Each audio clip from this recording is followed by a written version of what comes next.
Allez, c'est parti, on se rend au Sucre pour aller voir un sound system, le Tweak Sound System.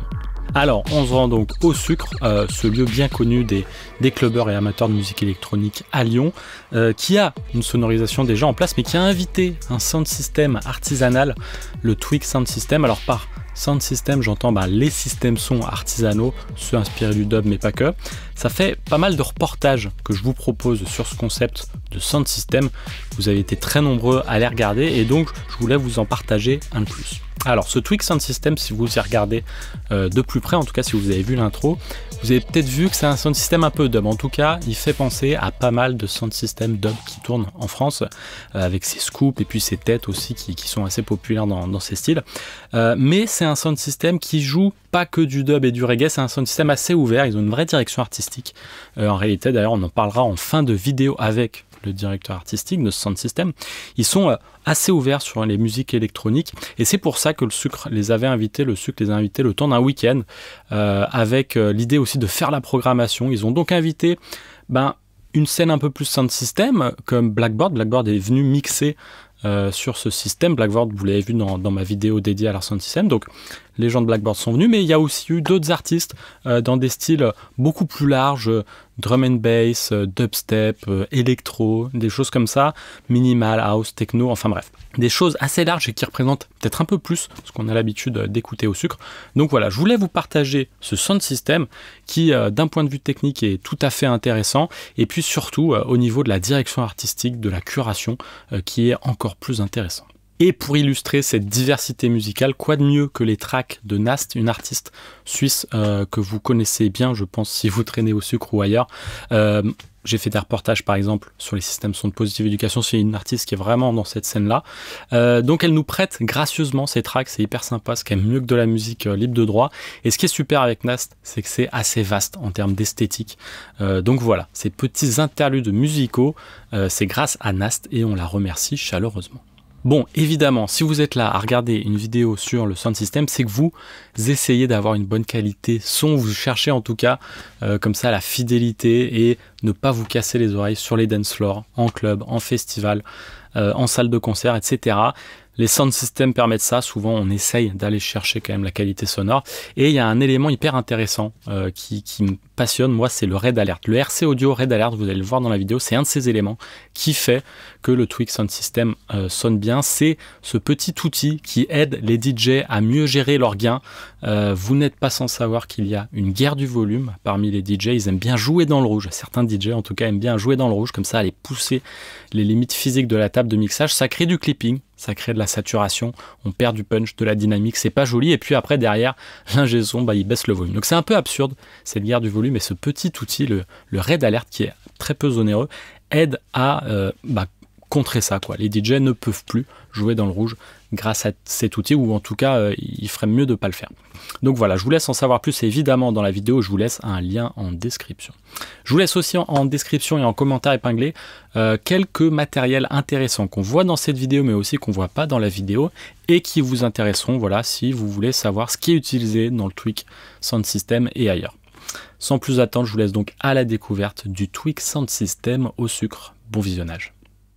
Bienvenue au Sucre, là où on est en résidence là pendant 3 jours. On a la chance d'être accueillis pour mettre la sono pendant 3 jours ici, avec une programmation qu'on fait la main dans la main avec les équipes du Sucre, et où du coup on développe un peu cette idée de prisme musical et artistique qu'on défend chez Tweak, qui se veut en tout cas un esprit d'ouverture entre les fondations du reggae et toutes les racines que ça évoque, et puis aussi le lien avec les musiques électroniques qu'on avait envie de rassembler et de réunir un peu, parce qu'en fait il y a plein de ponts possibles entre ces musiques-là. Parce que Tweak, donc c'est un sound system, un collectif, et donc c'est un sound system plutôt dub, on va dire. On va dire que dans l'architecture même du système, c'est vraiment un sound system dub. Et ensuite, on le travaille quand même avec, on va dire, des rapports en fait entre les caissons, on va en parler, je pense, qui permettent de jouer aussi quand même un petit peu de musique électronique. Et en tout cas, on va chercher surtout plutôt une scène anglaise dans la musique électronique. Donc du coup, ça nous permet d'avoir toujours cette espèce de sensation quand même, bassy, à la fois peut-être aussi très clair et cristallin en haut. Et donc c'est vrai que peut-être la La chose qui contrebalance, c'est qu'on a, on a vraiment une grosse section kick qui est imposante, qui est en 18 pouces et qui nous permet d'avoir un bon punch très clair, très vif. Ce qui contrebalance un peu avec le gras, on va dire, des Super Scoop. Qu'on n'utilise pas pareil selon si c'est un set plutôt à tendance reggae ou si c'est un set à tendance plutôt techno ou UK. On vient un peu changer les réglages. Tu changes par exemple les crossovers ou... Non, pas forcément les crossovers, mais en tout cas sur notre equalizer, on regardera tout à l'heure. La balance, on vient booster certaines parties plus que d'autres selon les styles. Et ça va avec notre particularité et aussi notre nom du collectif. Tweak, en anglais, c'est modifier légèrement quelque chose. Du coup, le but, c'était de modifier un petit peu ce rapport déjà aux deux musiques, aux deux communautés. Entre le reggae et l'électronique, le but, c'était de faire une jointure. Donc de modifier un peu ça, et puis l'idée c'est aussi de modifier un tout petit peu le son tout le temps. C'est-à-dire que toute la soirée, sauf sur un live, qu'on respecte et qu'on ne touche pas, mais derrière les DJ sets, on est tout le temps constamment en reprise et en essayant de venir booster un peu les tracks, histoire que on ait un bon rendement du son et qu'il n'y ait pas des pics, on essaye d'équilibrer un peu tout ça, mais on est constamment derrière.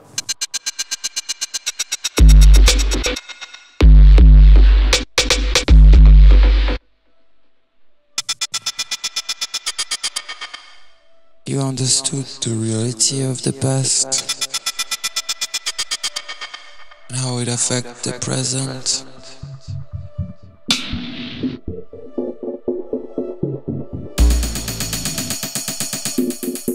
And shape the future.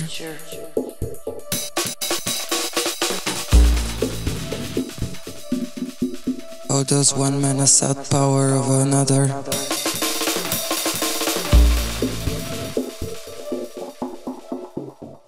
Alors, est-ce que tu vas nous parler un peu des boîtes? Ouais, grave, avec plaisir. Alors les boîtes là, on a mis un stack en 2 parties aujourd'hui, mais vous le verrez peut-être, on l'avait mis en une seule partie les autres jours du week-end. Là, dimanche, on l'a séparé pour exceptionnellement pour accueillir la scène DJ. Et donc, on a une partie, une section bass qui est en Super Scoop, Mogal, des plans libres de droit qui sont accessibles assez facilement. Et on les a légèrement modifiés, ils sont légèrement plus étroits. Il y a eu un travail aussi dans la cage derrière ici qui est un tout petit peu plus petite que ce qu'il faudrait. Et on travaille avec des membranes modernes évidemment qui viennent d'RCF.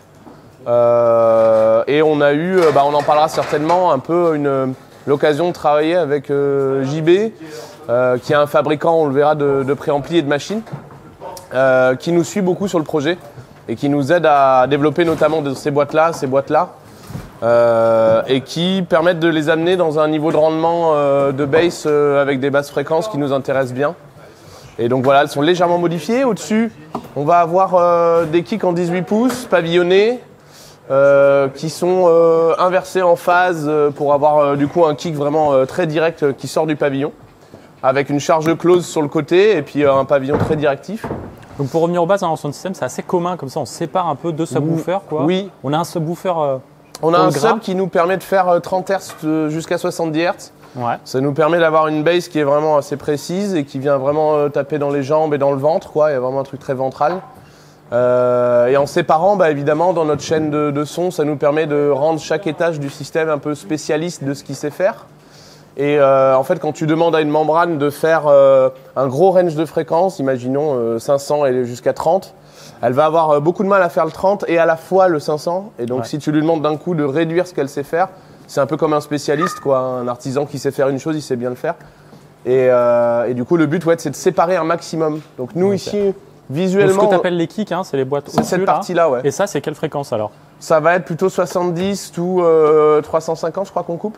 Et ça correspond à quoi dans la musique? Ça correspond surtout à l'impact, à un impact bien sec, mais ça peut être aussi une bass qui est jouée très haut sur les notes les plus hautes. Qui va sortir plutôt à ce niveau-là, du coup. Le but, c'est d'avoir vraiment cette sensation assez fine qui vient vous impacter un peu la poitrine et qui, du coup, vient aussi driver la danse, qui change un peu le rapport au son. Et puis en bas, au contraire, voilà, on l'a dit, c'est plutôt le truc très ancré, très terrien qui est là. Ensuite, on a une boîte en pavillon MT130, c'est un modèle assez classique, qu'on a assez juste séparé pour des besoins de praticité, qu'on angle aussi un tout petit peu pour avoir un son qui vient bien se diffuser en cœur de foule. Donc assez simple, c'est équipé en 18 Sound, c'est des tout nouveaux parleurs de l'année dernière qui sont vraiment super, qui ont un super grain, qui sont très précis dans ce range de fréquences là. Et puis au-dessus, Donc on a l'impression d'avoir un 4 voix, mais c'est un 5 voix. On a un coaxial ici qu'on utilise, pareil chez BNC, qui est vraiment génial et qui est filtré à l'arrière pour le coup dans la boîte pour faire la séparation. Et donc on a une bimembrane qui nous permet d'aller très très haut dans des choses très cristallines, assez fines. Nous on aime bien, il y a un truc quand même important, c'est d'avoir un niveau de détail vraiment bien travaillé. On adore les graves, hein, mais des graves sans être précis là-haut, ce serait un peu torchon, quoi. Donc on essaye de vraiment travailler ça. Puis ils ont une capacité de projection qui nous intéressait aussi pour les festivals et les grandes scènes. C'est vraiment un moteur d'aigu qui peut projeter très loin et de manière à ne pas perdre des décibels de manière assez longue comme un line array, comme une espèce de line array. Okay. Voilà, donc un 5 voix qu'on a essayé de bosser de la même manière partout, quoi. Avec un peu... Ici on est en stéréo, mais en faux stéréo un peu. On est en full mono. Okay. Nous on travaille vraiment en full mono. Ouais. On aurait potentiellement envie, peut-être à terme, de passer en stéréo et d'avoir un système qui le permet, du moins au moins sur ces caisses-là, en haut. Le bas, évidemment, ça sert à rien. Il vaut mieux travailler un très bon mono.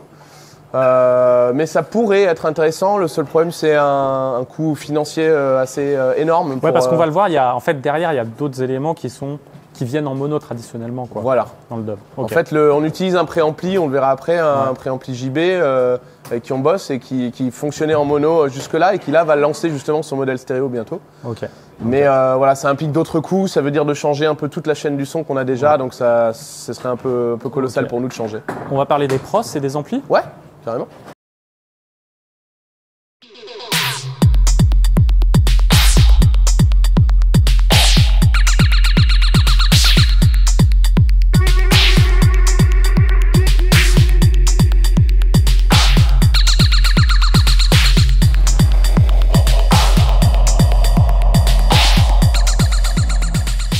Alors là, on est de l'autre côté, donc là on est dans une configuration un peu spéciale aujourd'hui où on met notre control tower, donc cette espèce de machine slash centre de contrôle qu'on met d'habitude plutôt en face du système, ce qui nous permet d'entendre le système et du coup de le régler vraiment comme je vous ai dit en temps réel et de venir corriger des choses ou au contraire on peut travailler en négatif, c'est-à-dire enlever des choses pour corriger des pics.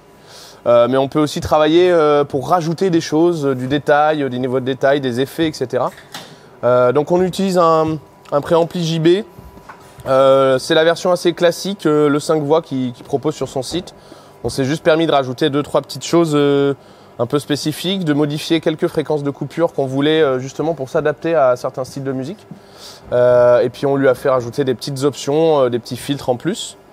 Ensuite, on continue de travailler avec JB pour la partie écho. Donc ça, c'est vraiment un petit écho digital super intéressant qu'il a développé il y a déjà quelques années, là, qui est vraiment génial.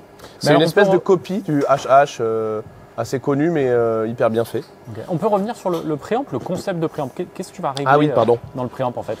Alors le préamp, c'est quoi? C'est de l'égalisation, mais pas que.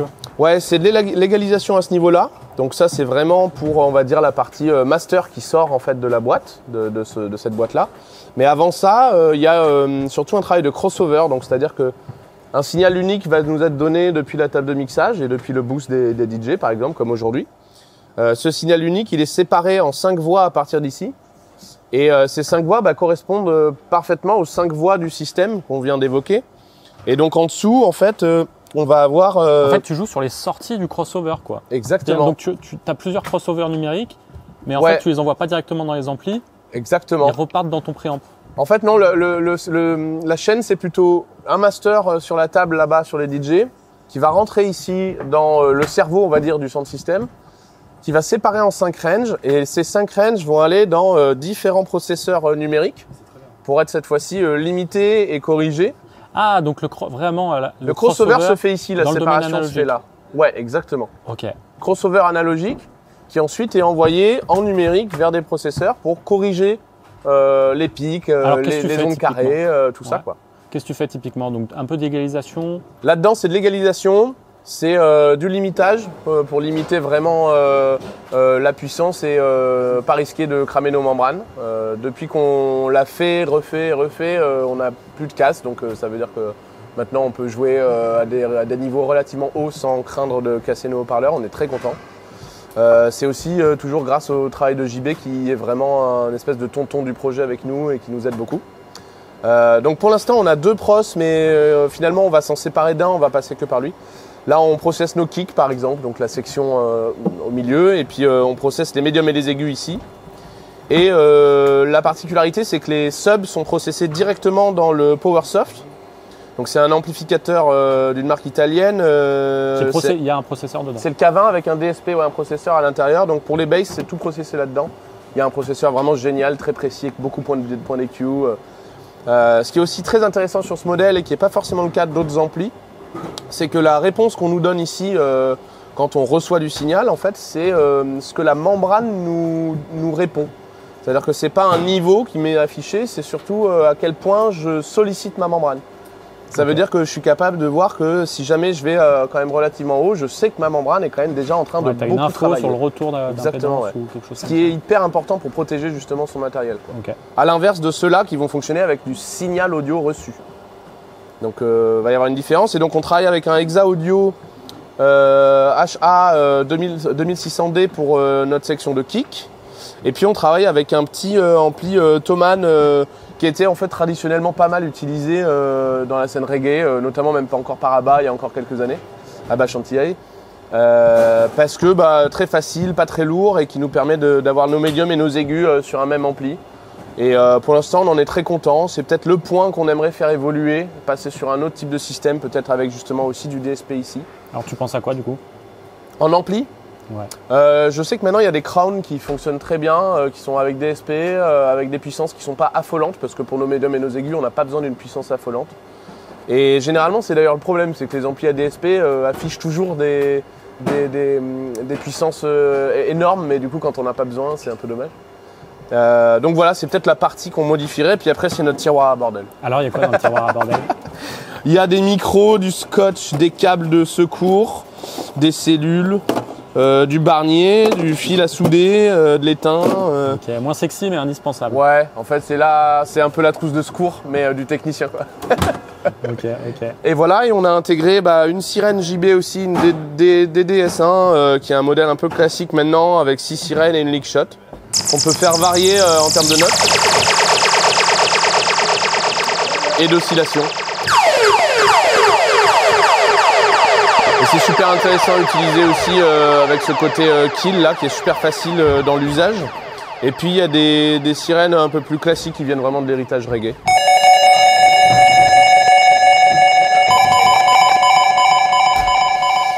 Ces sirènes là et celle-ci, qui sont. Celle-ci c'est une sirène Clemens qui commence à avoir un peu d'âge, je crois qu'elle doit avoir 5 ou 6 ans. C'était fabriqué à la main là, par Clemens en Suisse, si je dis pas de bêtises.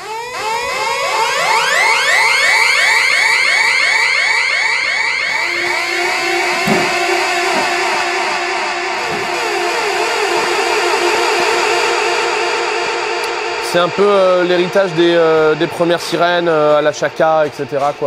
Qui ont été un peu copiées, recopiées.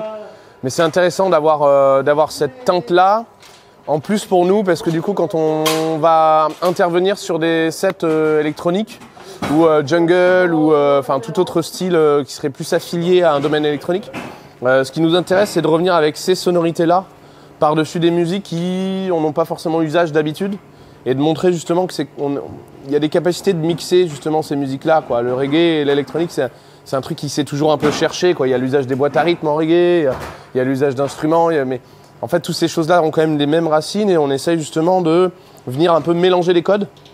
Et ça nous est très utile d'avoir des sirènes avec une empreinte reggae qu'on vient appliquer dans les champs électroniques. Et puis pour finir, on utilise un Echo Unit, pareil toujours de JB, qui nous permet de gérer l'écho, le feedback de la note, mais aussi d'avoir un peu un jeu intéressant avec un signal qu'on va venir modifier.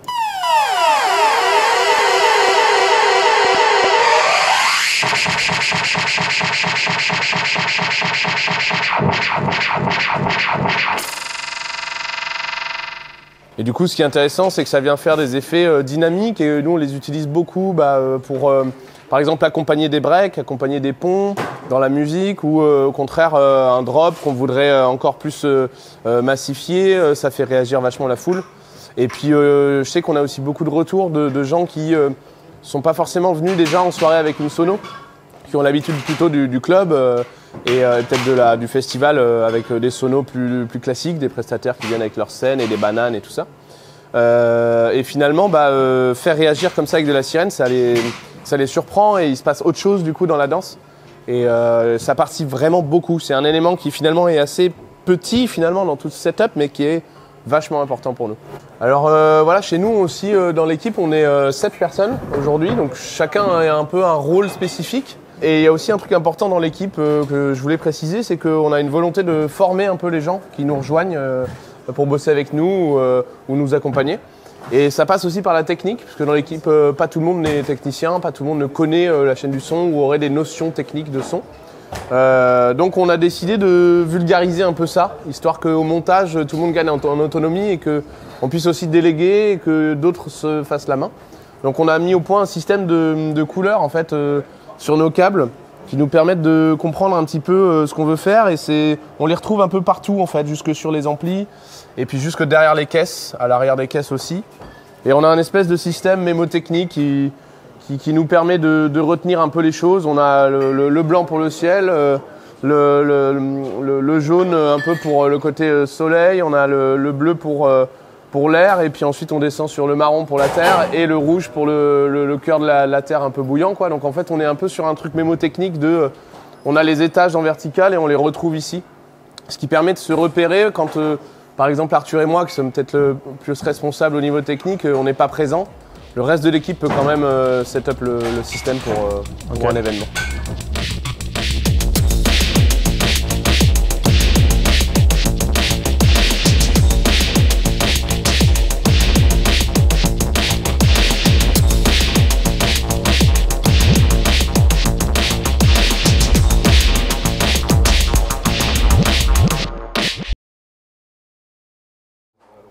Tu nous parles du Red Alert ? Ouais, alors la Red Alert, c'est une acquisition qu'on a fait il n'y a pas très longtemps, grâce à toi. Donc trop bien de pouvoir s'équiper avec ce genre de choses. C'est donc une petite boîte que vous voyez ici, avec pas mal d'informations écrites de manière un peu violente, mais je pense que ça fait bien le job. Le but de cette boîte, c'est de venir un peu éviter la saturation dans le signal. Pour nous, c'est hyper important parce que dans notre chaîne de son, on essaye toujours d'avoir justement extrêmement de marge pour que tout fonctionne sans saturation et sans aller à la détérioration non plus, ni des oreilles, ni du matos.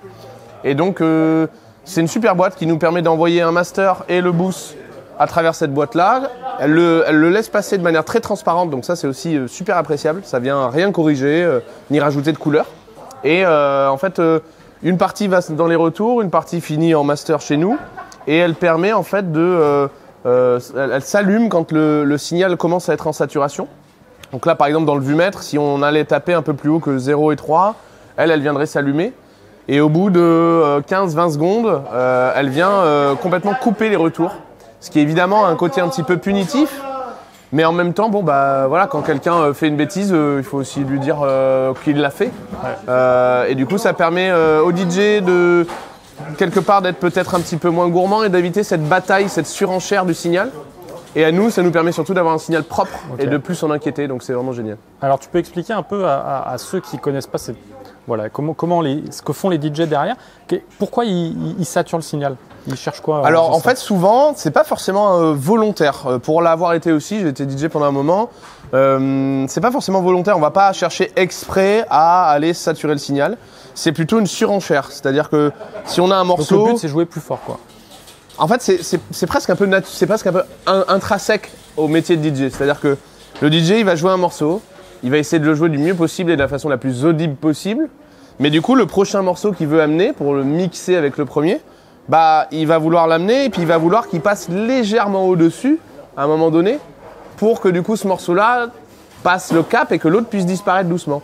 Et en fait, à force d'escalader, une prise après l'autre, on arrive dans une voix qui est en fait trop haute pour nous, quoi. Et du coup, on arrive en saturation.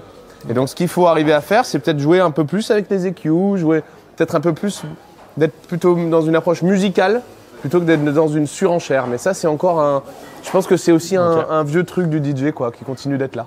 Okay.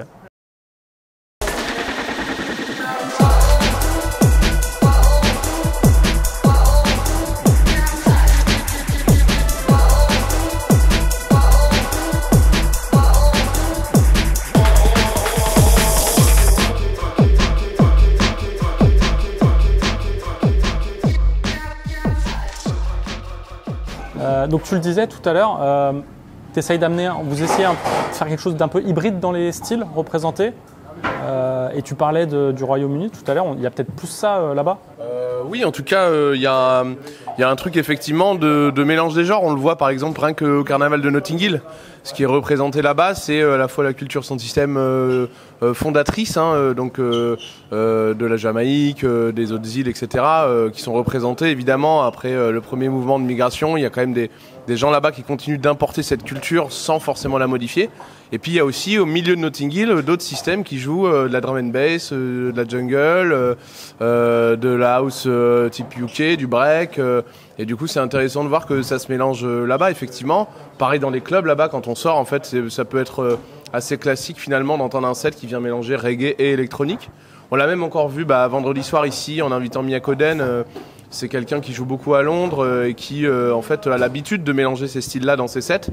Et pour elle, c'est tout à fait naturel de le faire. Donc c'est vrai qu'en France, il y avait un petit manque peut-être. Toi, quel est ton rôle du coup, Arthur? Mon rôle, c'est plus facile de le définir en disant ce que je fais pas. Ce que je fais pas, c'est l'admin et la partie technique, conception, sur lequel Victor, on n'a rien à lui, on le laisse faire. Mais voilà, on vient travailler ensuite.